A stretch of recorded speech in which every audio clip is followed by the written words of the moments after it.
I found it a place of incredible sadness, a place of incredible, I would say, disaffectation. Disaffectation is now in our TV screens and in the newspapers.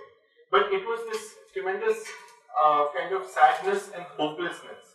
A hopelessness which in older people, translated into the way they, sort of drag themselves to the bus stop.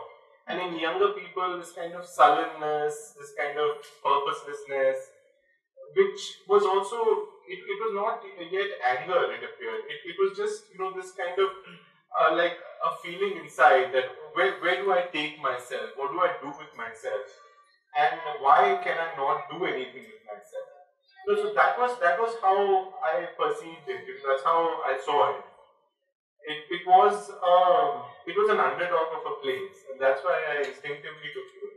I moved out of Baltimore in 2002, and at that time, I wouldn't have predicted that something like this would happen. I mean, in the sense that I think that was a very different time in some sense. There was hopelessness then. I think now, after the events of Ferguson and so on, people feel there's a different way of approaching it. So many years into the Obama presidency, African Americans feel that, why has nothing changed?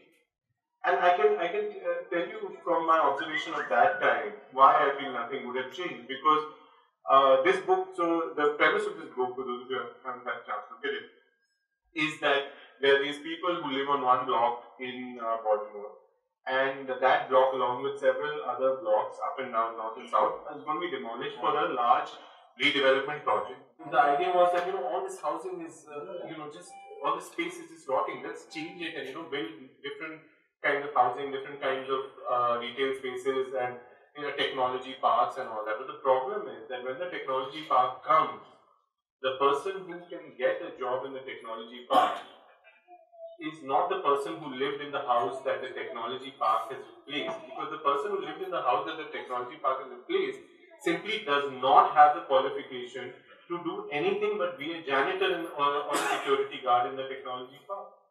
There were structural movements which were actually increasing the dispossession of the population of Baltimore, rather than that the new money that came into the city as the bad old 90s ended and the 2000s started, the American economy started turning in a different direction, as the Clinton years prosperity built up. But that didn't translate into benefits for those people who had lived through the bad times. And that is why the dissatisfaction, I guess, has been building, because it has never been assuaged in any way. Rather, it has sort of been structurally reinforced.